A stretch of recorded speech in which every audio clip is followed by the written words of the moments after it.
أعوذ بالله من الشيطان الرجيم. بسم الله الرحمن الرحيم. تبارك الذي بيده الملك وهو على كل شيء قدير. الذي خلق الموت والحياة ليبلوكم أيكم أحسن عملا وهو العزيز الغفور. الذي خلق 7 سماوات طباقا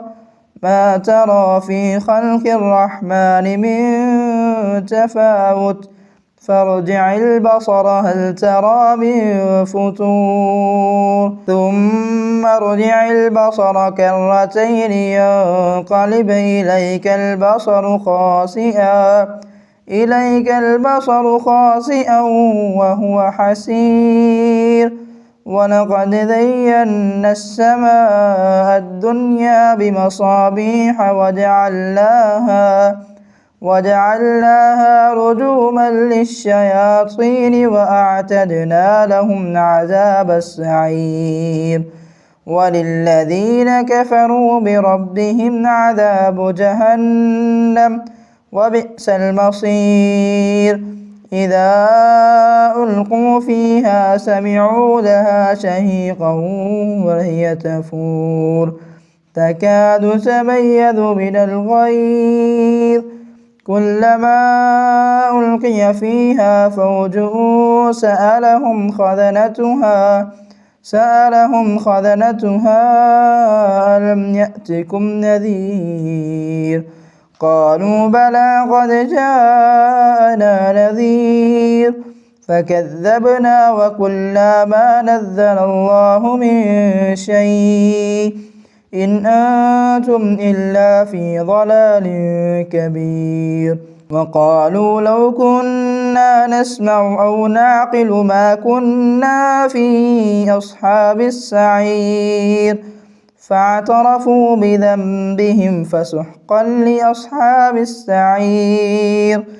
إن الذين يخشون ربهم بالغيب لهم مغفرة وأجر كبير. وأسروا قولكم أو اجهروا به إنه عليم بذات الصدور. ألا يعلم من خلق وهو اللطيف الخبير. هو الذي جعل لكم الأرض ذلولا فامشوا في مناكبها وكلوا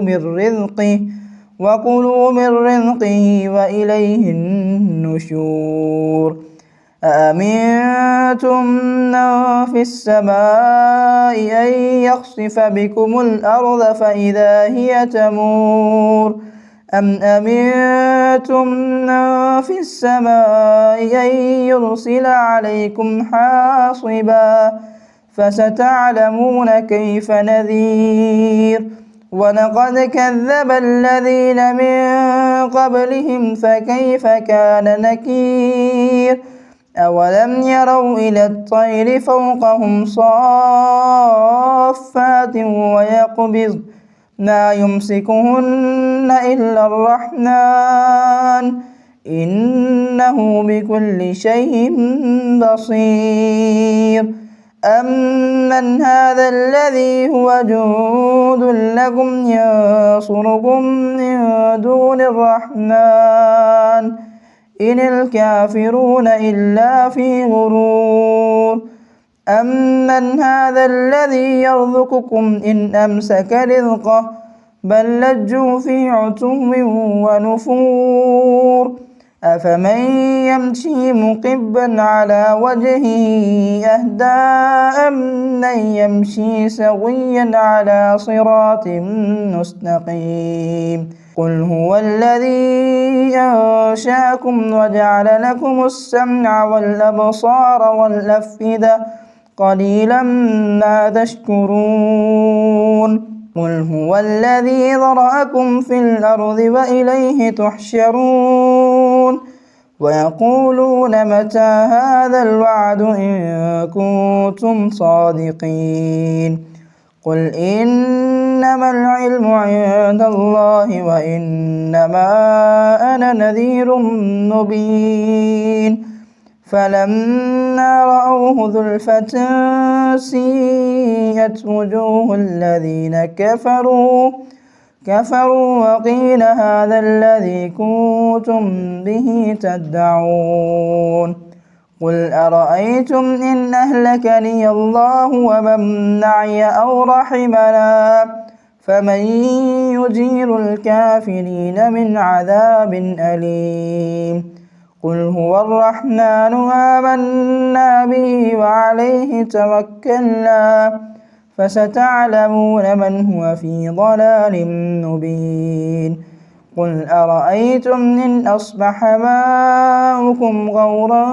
فمن يأتيكم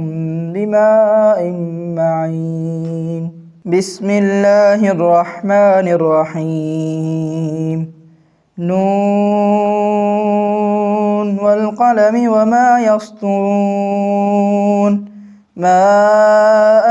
أنت بنعمة ربك بمجنون وإن لك لأجرا غير ممنون وإنك لعلى خلق عظيم فستبصر ويبصرون بأيكم المفتون إن ربك هو أعلم بمن ضل عن سبيله وهو أعلم بالمهتدين فلا تطع المكذبين ودوا لو تدهن فيدهنون ولا تطع كل هلاف مهين هماذ مشاء بنميم مناع للخير معتد أثيم عتل بعد ذلك ذنيم أن كان ذا مال وبنين إذا تتلى عليه آياتنا قال أساطير الأولين سنسمه على الخرطوم إنا بلوناهم كما بلونا أصحاب الجنة إذ أقسموا ليصرمنها مصبحين ولا يستثنون فطاف عليها طائف من ربك وهم نائمون فأصبحت كالثريم فتنادوا مصبحين أن اغدوا على حرثكم إن كنتم صارمين فانطلقوا وهم يتخافتون ألا يدخلنها اليوم عليكم مسكين وغدوا على حرد قادرين فلما رأوها قالوا إنا لضالون بل نحن محرومون قال أوسطهم ألم أقل لكم لولا تسبحون قالوا سبحان ربنا إنا كنا ظالمين فأقبل بعضهم على بعض يتلاومون قالوا يا ويلنا إنا كنا طاغين عسى ربنا أن يبدلنا خيرا منها إنا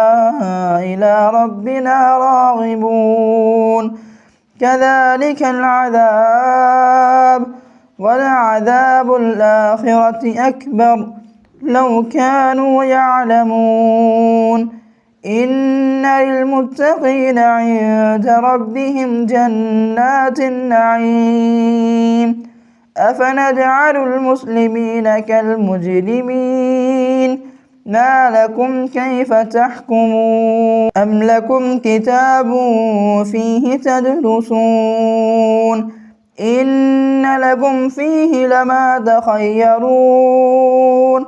أم لكم أيمان علينا بالغة إلى يوم القيامة إن لكم لما تحكمون سلهم أيهم بذلك زعيم أم لهم شركاء فليأتوا بشركائهم إن كانوا صادقين يوم يكشف عن ساق ويدعون إلى السجود فلا يستطيعون خاشعة أبصارهم ترهقهم ذلة وقد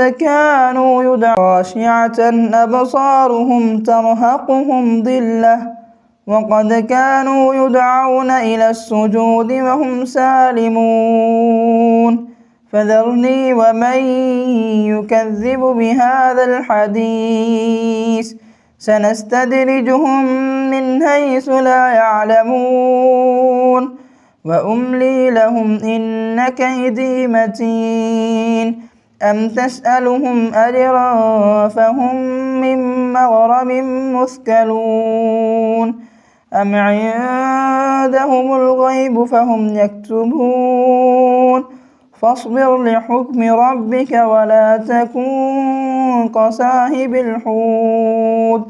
إذ نادى وهو مكذوم لولا أن تداركه نعمة من ربه لنبذ بالعراء وهو مذموم فاجتباه ربه فجعله من الصالحين وإن يكاد الذين كفروا ليزلقونك بأبصارهم لما سمعوا الذكر ويقولون إنه لمجنون وما هو إلا ذكر للعالمين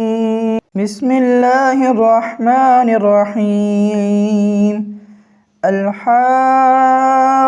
ما الحاقة وما أدراك ما الحاقة كذبت ثمود وعاد بالقارعة فأما ثمود فأهلكوا بالطاغية وأما عاد فأهلكوا بريح صرصر عاتية سخرها عليهم 7 ليال و8 أيام حسوما فترى القوم فيها صرعا سخرها عليهم 7 ليال و8 أيام حسوما فترى القوم فيها صرعا كأنهم أعجاز نخل خاوية فهل ترى لهم من باقية وجاء فرعون ومن قبله والمؤتفكات بالخاطئة فعصوا رسول ربهم فأخذهم أخذة رابية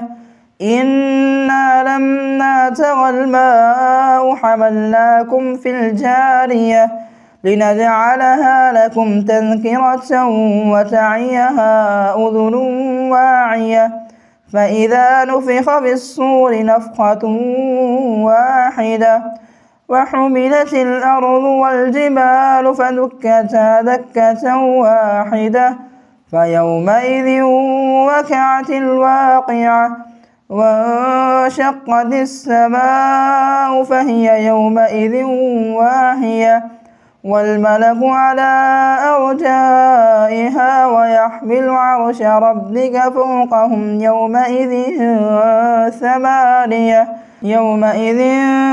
تعرضون لا تخفى منكم خافية فأما من أوتي كتابه بيمينه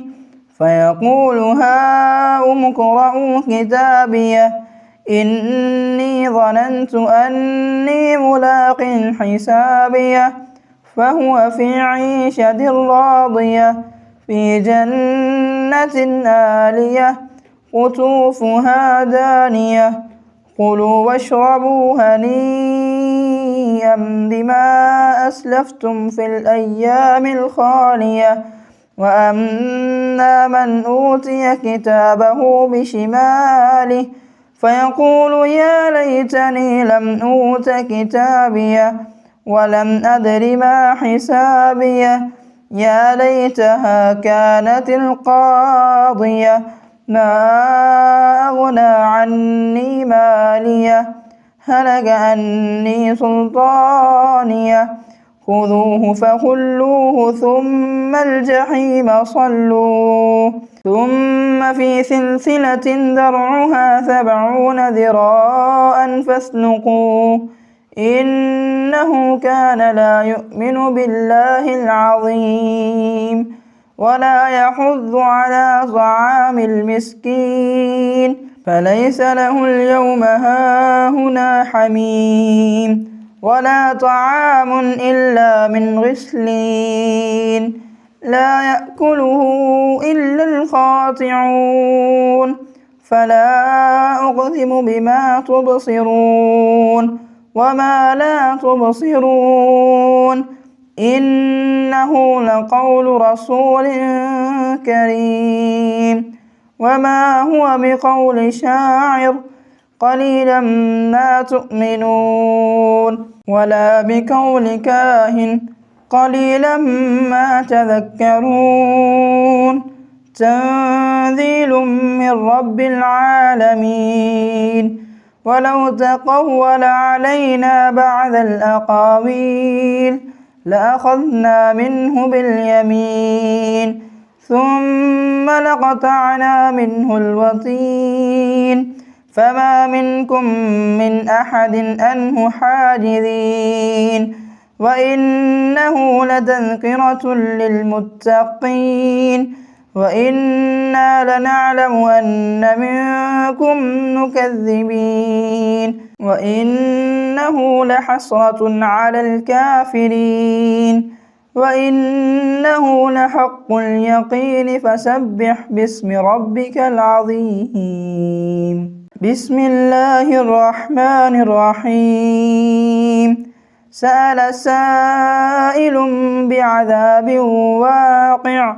للكافرين ليس له دافع من الله ذي المعارج تعرج الملائكة والروح إليه في يوم كان مقداره 50,000 سنة فاصبر صبرا جميلا إنهم يرونه بعيدا ونراه قريبا يوم تكون السماء كالمهل وتكون الجبال كالعهن ولا يسأل هميم حميما يبصرونهم يود المجرم لو يفتدي من عذاب يومئذ ببنيه وصاحبته وأخيه وفصيلته التي تؤويه ومن في الأرض جميعا ثم ينجيه كلا إنها لظى نزاعة للشوى تدعو من أدبر وتولى وجمع فعوى إن الإنسان خلق هلوعا إذا مسه الشر جذوعا وإذا مسه الخير منوعا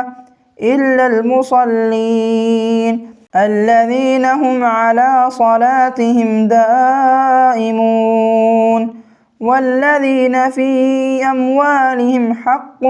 معلوم للسائل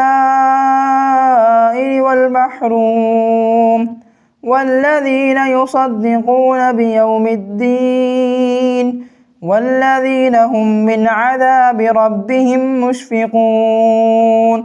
إن عذاب ربهم غير مأمون والذين هم لفروجهم حافظون إلا على أزواجهم أو ما ملكت أيمانهم فإنهم غير ملومين فمن ابتغى وراء ذلك فأولئك هم العادون والذين هم لأماناتهم وعهدهم راعون والذين هم بشهاداتهم قائمون والذين هم على صلاتهم يحافظون أولئك في جنات مكرمون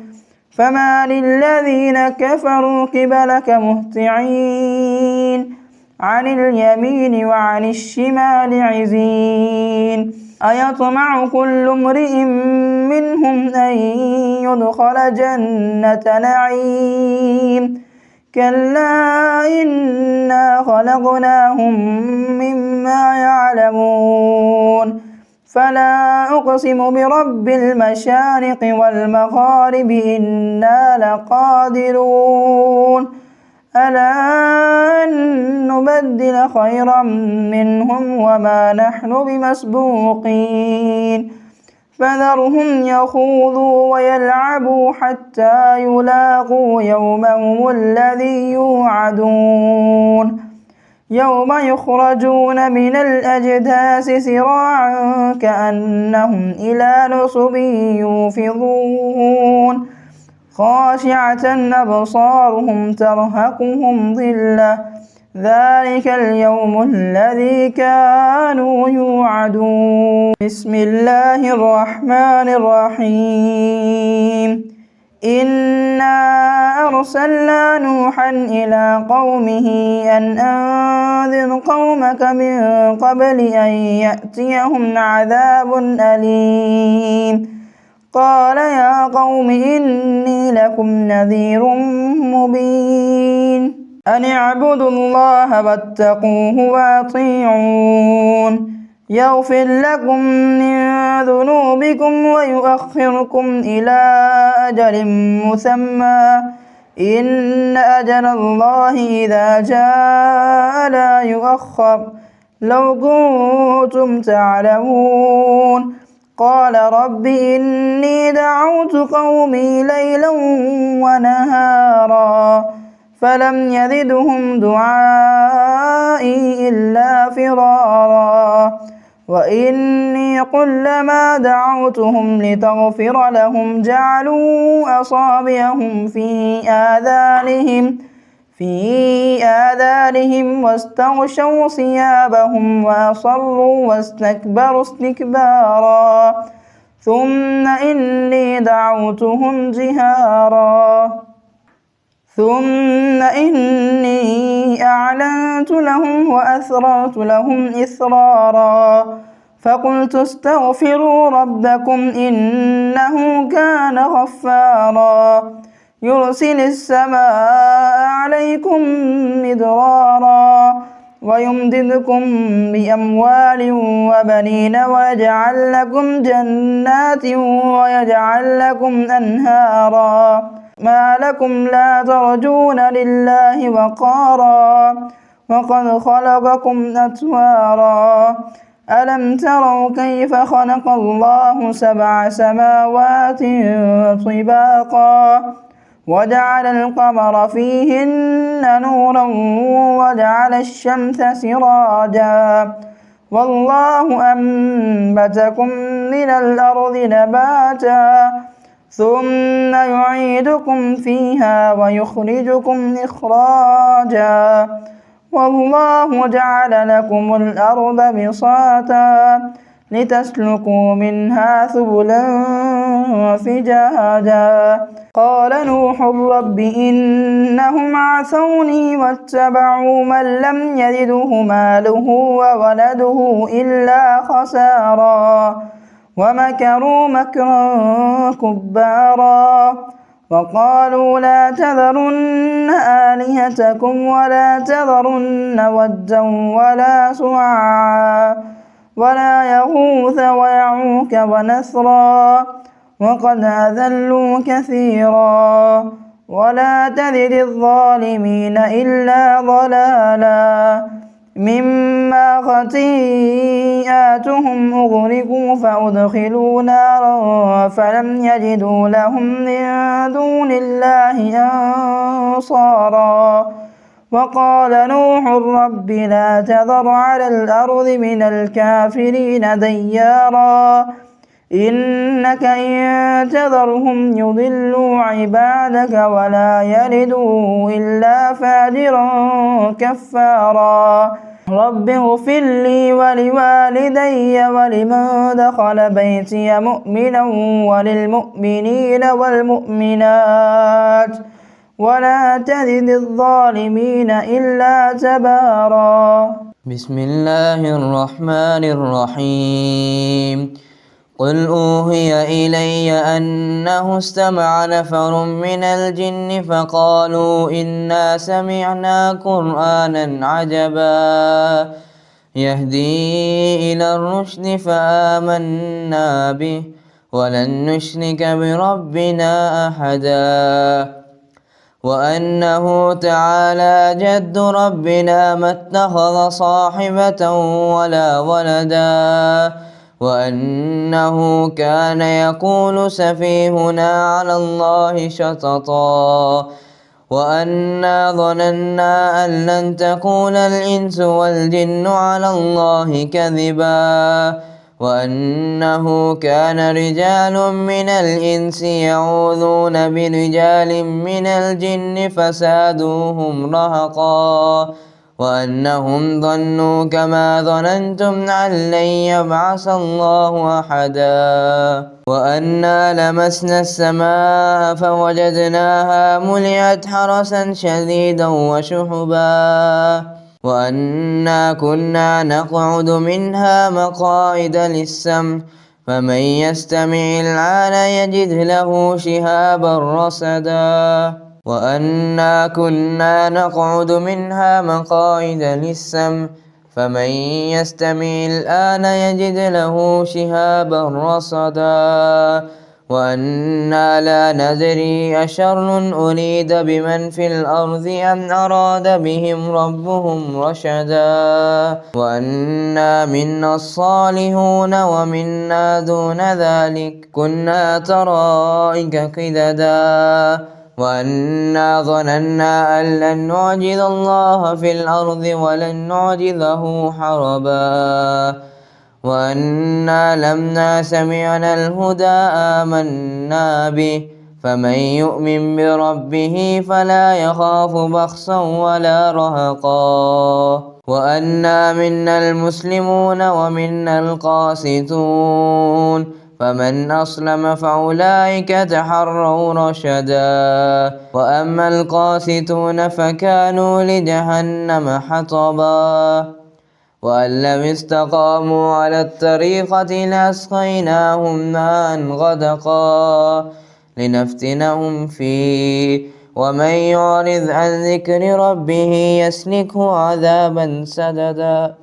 لنفتنهم فيه ومن يعرض عن ذكر ربه يسلكه عذابا صعدا وأن المساجد لله فلا تدعوا مع الله أحدا وأنه لما قام عبد الله يدعوه كادوا يكونون عليه لبدا قل إنما أدعو ربي ولا أشرك به أحدا قل إني لا أملك لكم ضرا ولا رشدا قل إني لن يديرني من الله أحد ولن أجد من دونه ملتهدا إلا بلاغا من الله ورسالاته ومن يعص الله ورسوله فإن له نار جهنم خالدين فيها أبدا حتى إذا رأوا ما يوعدون فسيعلمون من أضعف ناصرا وأقل عددا قل إن أدري قريب ما توعدون أم يجعل له ربي أمدا عالم الغيب فلا يظهر على غيبه أحدا إلا من ارتضى من رسول فإنه يسلك من بين يديه ومن خلفه رصدا ليعلم أن قد أبلغوا رسالات ربهم وأحاط بما لديهم وأحصى كل شيء عددا. بسم الله الرحمن الرحيم. يا أيها المزمل قم الليل إلا قليلا نصفه أو انقص منه قليلا أو زد عليه ورتل القرآن ترتيلا إنا سنلقي عليك قولا ثقيلا إنا سنلقي عليك قولا ثقيلا إن ناشئة الليل هي أشد وطئا وأقوم قيلا إن لك في النهار سبحا طويلا واذكر اسم ربك وتبتل إليه تبتيلا رب المشرق والمغرب لا إله إلا هو فاتخذه وكيلا واصبر على ما يقولون واهجرهم حجرا جميلا وذرني والمكذبين أولي النعمة ومهلهم قليلا إن لدينا أنكالا وجهيما وطعاما ذا غصة وعذابا أليما يوم ترجف الأرض والجبال وكانت الجبال كثيبا نحيلا إنا أرسلنا إليكم رسولا شاهدا عليكم كما أرسلنا إلى فرعون رسولا فعصى فرعون الرسول فأخذناه أخذا وبيلا فكيف تتقون إن كفرتم يوما يجعل البلدان شيبا السماء منفطر به كان وعده مفعولا إن هذه تذكرة فمن شاء اتخذ إلى ربه سبيلا إن ربك يعلم أنك تقوم أدنى من ثلثي الليل ونصفه وثلثه وطائفة من الذي معك والله يقدر الليل والنهار علم أن لن تحصوه فتاب عليكم فاقرؤوا ما تيسر من القرآن علم أن سيكون منكم مرضى وآخرون يضربون في الأرض يبتغون من فضل الله وآخرون يقاتلون في سبيل الله فاقرؤوا ما تيسر منه وأقيموا الصلاة وآتوا الزكاة وأقرضوا الله قرضا حسنا وما تقدموا لأنفسكم من خير تجدوه عند الله هو خيرا وأعظم أجرا واستغفروا الله إن الله غفور رحيم بسم الله الرحمن الرحيم يا أيها المدثر قم فانذر وربك فكبر وثيابك فطهر والرجز فاهجر ولا تمنن تستكثر ولربك فاصبر فإذا نقر في الناقور فذلك يومئذ يوم عسير على الكافرين غير يسير ذرني ومن خلقت وحيدا وجعلت له مالا ممدودا وبنين شهودا ومهدت له تمهيدا ثم يطمع أن أزيد كلا إنه كان لآياتنا عنيدا سأرهقه صعودا إنه فكر وقدر فقتل كيف قدر ثم قتل كيف قدر ثم نظر ثم عبس وبصر ثم أدبر واستكبر فقال إن هذا إلا سحر يؤثر إن هذا إلا قول البشر سأصليه سقر وما أدراك ما سقر لا تبقي ولا تذر لواحة للبشر عليها 19 وما جعلنا أصحاب النار إلا ملائكة وما جعلنا عدتهم إلا فتنة للذين كفروا ليستيقن الذين أوتوا الكتاب ويزداد الذين آمنوا إيمانا ولا يرتاب الذين أوتوا الكتاب والمؤمنون وليقول الذين في قلوبهم مرض والكافرون ماذا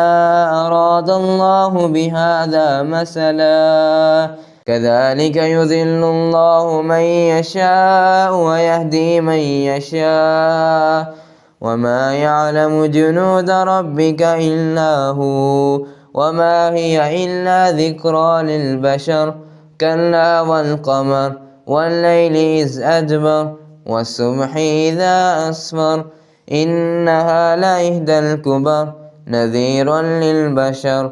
لمن شاء منكم أن يتقدم أو يتأخر كل نفس بما كسبت رهينة إلا أصحاب اليمين في جنات يتساءلون عن المجرمين ما سلككم في سقر قالوا لم نك من المصلين ولم نك نطعم المسكين وكنا نكذب بيوم الدين حتى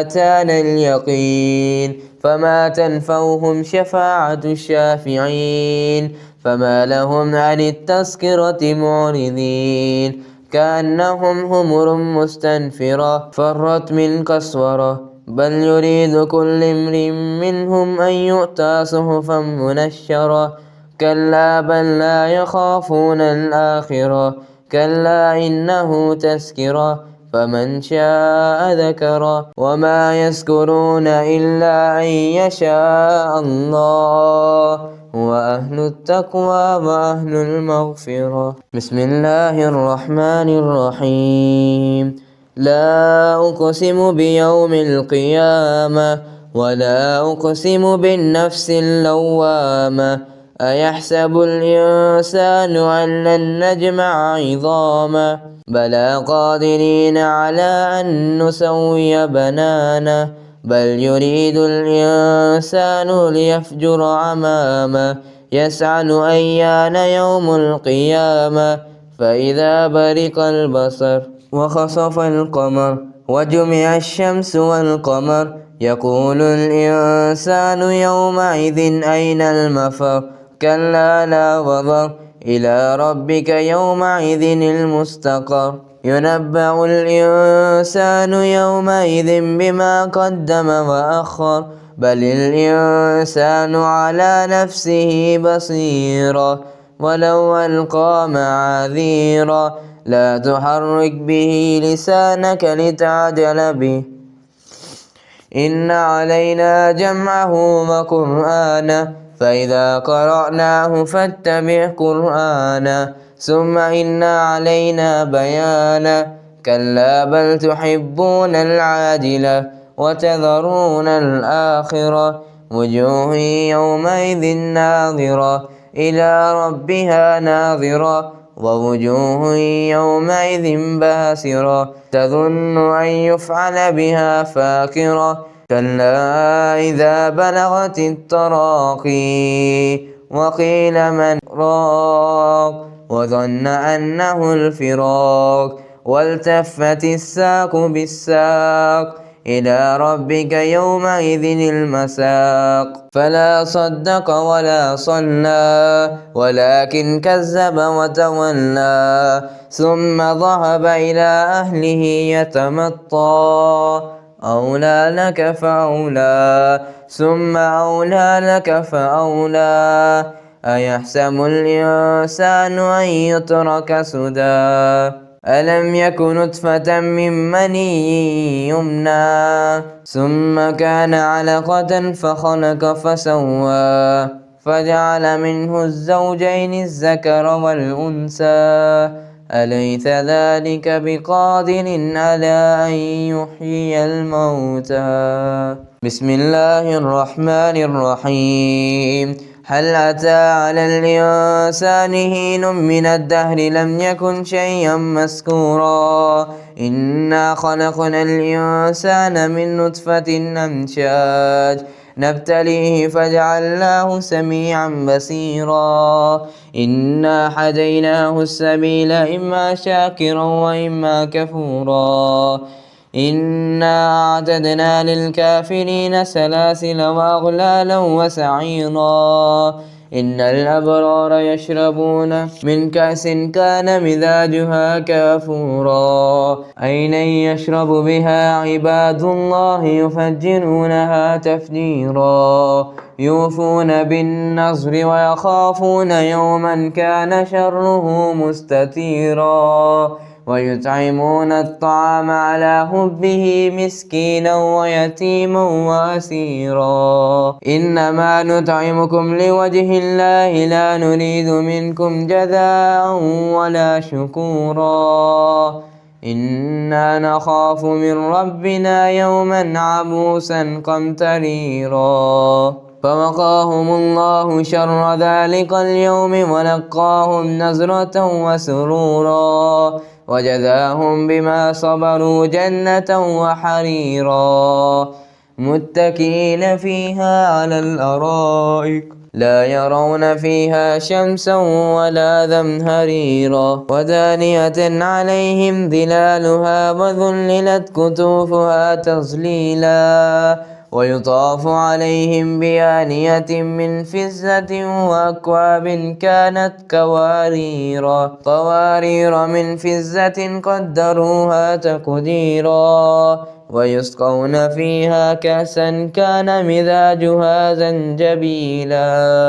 عينا فيها تسمى سلسبيلا ويطوف عليهم ولدان مخلدون إذا رأيتهم حسبتهم لؤلؤا منثورا وإذا رأيت ثم رأيت نعيما وملكا كبيرا عاليهم ثياب سندس خضر واستبرق وحلوا أساور من فضة وسقاهم ربهم شرابا طهورا إن هذا كان لكم جزاء وكان سعيكم مشكورا إنا نحن نزلنا عليك القرآن تنزيلا فاصبر لحكم ربك ولا تطع منهم آثما أو كفورا